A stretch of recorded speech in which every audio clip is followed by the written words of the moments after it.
How Lucifer went from the god of illumination and enlightenment to the king of hell. There, folks. I started this little thing on this little deep dive into Lucifer, and about 3 hours ago, and I did a couple of takes, and I didn't like them, and then I got at the end when I did finally finish one that I found acceptable. I mentioned our concept of hell and Dante's Inferno, the Paradise Lost, and I thought, I ought to ought to add the nine circles of hell. So at the end, we'll get to go through the nine circles of hell too. So, but anyway, I just wanted to. Uh, I guess I'm going to start doing this regularly. I'm kind of enjoying it. Um, I'm doing I did a one on Eliphas Levi and Baphomet. What inspired me to do that video was that a lot of my beliefs I developed all on my own, and this great thinker of occultism was my reflections were very similar to his. And so I'm going to do this little deep dive here on Lucifer, and at the end we'll go into the nine circles of hell, and it's kind of fun, and I like to have fun with what I do. Anyway, to understand Lucifer and his fall from grace, from Greek god of illumination and enlightenment to fallen angel, and eventually Satan, the opposer of God, you got to look at the way they wrote back in those days. Writers back then didn't record history like we do. They recorded history uh, in with allegorical stories, and they saw things going on at the times and tried to teach lessons to correct and encourage and whatnot. It was more of a way to deal with the hard times because they didn't have all the conveniences we do. They didn't have the education we have. They didn't have the tools and stuff that we have. They didn't have the knowledge we had. So writing back then was very different than what it is now. They just wanted to relate what was going on in the times, and a lot of the times they told allegorical stories that taught lessons and social and moral ideas and stuff like that. So it wasn't like history as we understand it. An allegory is a sustained description or narration, treating a subject directly but intended as an exposition of another, the latter having a more spiritual or cultural meaning than the political, rather than a recitation of a chronological event and the political impact it had on the society. Lucifer originates from the Latin word Lucifer. I believe it's pronounced or Luciferus, after phosphorus. The Greeks knew it as phosphorus. The Romans knew it as Luciferus. They both meant the bright, shining light. And phosphorus now has the name because when you put a flame to phosphorus, it goes. It's a bright, shining light. It's an alchemical reference. So, but the name meant light bringer or morning star, and this term has been associated with the planet Venus, which is one of the brightest. It's the brightest planet in the sky. You'd think it was a star if you saw it because it's so bright, but it's actually a planet, and you can see it on a midsummer's eve with your naked eye. Lucifer is depicted in Roman mythology as a torchbearer, symbolizing the pursuit of enlightenment and the heralding of dawn.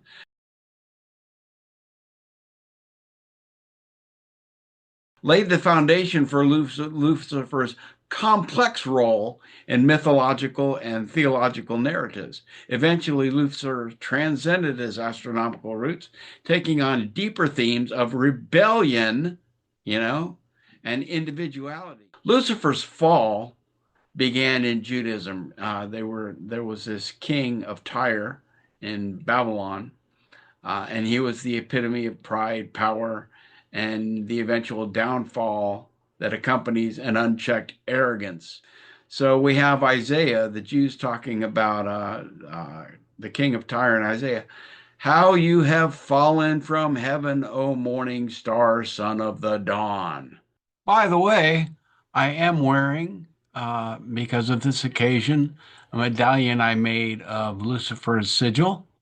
It is done in amber around the edges, and in the middle I highlighted it with a kind of a greenish bluish color. I think I used a turquoise glaze to highlight that. So yes, I do wear my little Lucifer every now and then.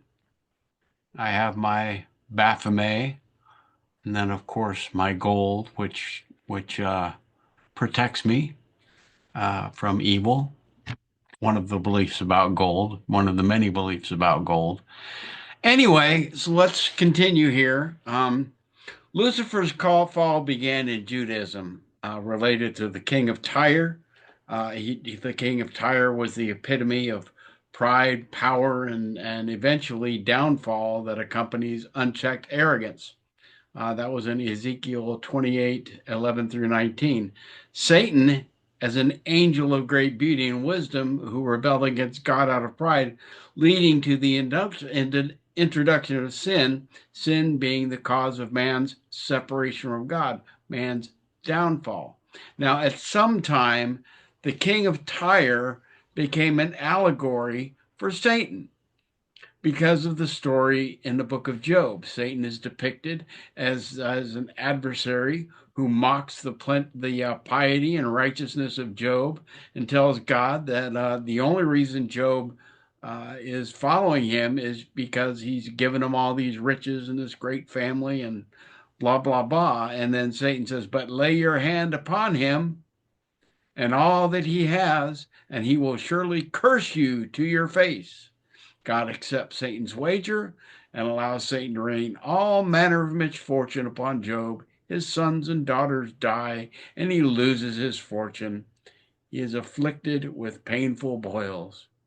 And as a reward for Job's faithfulness, God gives him back everything sevenfold. Wonderful little story of faith.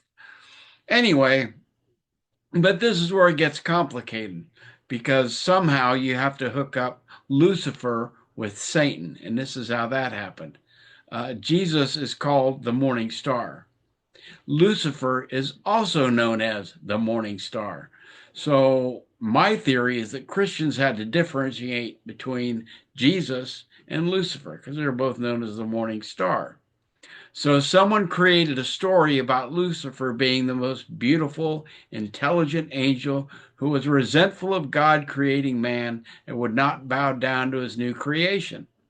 Well, Satan has already been associated with the king of Tyre, who was arrogant. And this is how Lucifer became known as the arrogant, resentful angel who opposed God by not bowing down to his creation, and Lucifer eventually became associated with Satan. And even though they are not the same being in history, they're kind of associated as the same thing now. That's pretty much how Lucifer became the Satan, the opposer of God, and eventually the king of hell. There was really no concept for hell in Judaism. It was, Sheol was a dark place where all people went upon death. The wicked were sent there early, while the righteous were rewarded with a long life. However, during the Second Temple period, there was a negative connotation with death and Sheol, and that developed into the concept of a post-mortem punishment and eventually hell. Enoch's four chambers for the dead is the first step in that direction. Then Jesus refers to the Jewish belief in eternal fire of Gehenna, and which was a trash dump outside the city. Also a place where Canaanites supposedly sacrificed children to Moloch before the story of Abraham and Isaac put an end to the sacrifice of children. Elsewhere, Jesus mentions evildoers, banishment from the kingdom of God, and the blazing furnace where the wicked would suffer sorrow and despair. And Jesus also mentioned the Greek Hades, when describing how the forces of evil would be dealt with. So anyway, we have an early expression of hell in Paradise Lost. Dante's Inferno, a place where suffering based on the sins you are guilty of, the 9 circles of hell, where Lucifer is mentioned as the epitome of sin. He is found in the 9th circle of hell, where his 3 mouths devour Judas, Brutus, and Cassius. The first circle of hell is inhabited by virtuous non-Christians and unbaptized pagans who are punished with spending eternity in an inferior form of heaven. There's this story about hell that I heard. Let's see if I can get this right. When you go to hell, you're given this big feast, and you sit down at the table, and all you got is these big long forks, and you can't feed yourself with the forks, you know?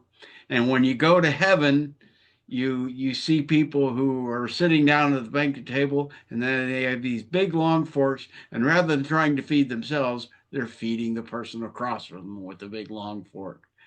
In the second circle of hell, Dante and his companion Virgil encounter people who are overcome by lust. They are punished by being violently blown back and forth by a strong wind, which prevents them from finding peace and rest. In reaching the third circle of hell, Dante and Virgil find souls of gluttons who are watched over by 3-headed monster Cerberus. Sinners in this circle of hell are punished by being forced to tie in a vile slush and never-ending icy rain. In the 4th circle of hell, Dante and Virgil see souls of people who are punished for greed. They are divided into 2 groups, those who hoarded possessions and those who lavishly spent. They are seen jousting with one another for eternity, using great weights as weapons, pushing them with their chests, which symbolize the selfish pursuit of wealth. The fifth circle of hell is where the wrathful and sullen are punished for their sins, transported on a boat by Pelagius. Dante and Virgil witness the wrathful fighting each other on the surface of the river Styx, while the losers sink gurgling down into the depths, forever drowning. The 6th circle of hell, Dante and Virgil encounter heretics, condemned to spend eternity in flaming tombs. The 7th circle of hell is divided into 3 rings. The outer ring houses murderers and others who were violent to other people and their property. Here he saw people like Dionysius I of Syracuse and Guy de Montfort, and other notable historical mythological figures such as Centaurus, submerged in the river of boiling blood and fire. In the middle ring, the poet sees these who committed suicide. Their souls have been transformed into trees and bushes, constantly tormented as harpies tear at their branches and leaves, tearing them apart, as well as procrastinators who recklessly wasted their lives and are pursued and attacked by savage dogs. And the inner ring holds the blasphemers and sodomites who suffer a desert of burning sand and falling rain from the sky. The 8th circle of hell is for the fraudulent. Dante and Virgil reach it on the back of Geryon, a flying monster with different natures, just like the fraudulent. This circle of hell is divided into 10 bulges, stony ditches with bridges between them. Bolgia 1, Dante sees panderers and seducers. In Bolgia 2, he finds flatterers. In Bolgia 3, he finds those who are guilty of simony when selling of indulgences, pardons, and benefices. In Bolgia 4, they find sorcerers and false prophets. The circle 7 is full of evil counselors and advisors. 8 is full of divisive individuals. Circle 9 is a sword-wielding demon who hacks the sowers of discord into pieces. And the 9th circle of hell is divided into 4 regions, according to the seriousness of the sins. Though all the souls are frozen as an icy lake, those who committed the most severe sins are deeper within the ice. Each of the four regions is named after the individual who personifies that sin. Thus, region one is named Cana, after Cain, who killed his brother Abel. Region two is named Antenora, after Antenor of Troy, who was counselor to Priam during the Trojan War. Region three is named Ptolemia, after Ptolemy, son of Abubus, while region four is named Judaea, after Judas Iscariot, the apostle who betrayed Jesus with a kiss. And in circle 10, they find the various falsifiers, the alchemists, the counterfeiters, perjurers, and imposters. A falsifier alchemist would be someone like Edward Kelly. Edward Kelly, who was the companion of John Dee. Edward Kelly was kind of a charlatan who he pretty much, I guess, used or John Dee to gain some kind of credibility. John Dee was an extremely educated man. He was the in the court of Queen Elizabeth, and he was pretty good. He was a pretty good guy, and he and Edward Kelly created the Enochian language. They created Enochian magic, angel magic, and that's an interesting story. I've got Enochian, the book on Enochian magic up in there. Maybe we'll go into that next time. I don't know. We'll have to see. Anyway, that is the complete and unadulterated history of how Lucifer, the god of illumination and enlightenment, became Satan, the king of hell. And so, anyway, you guys have a good night. Bye.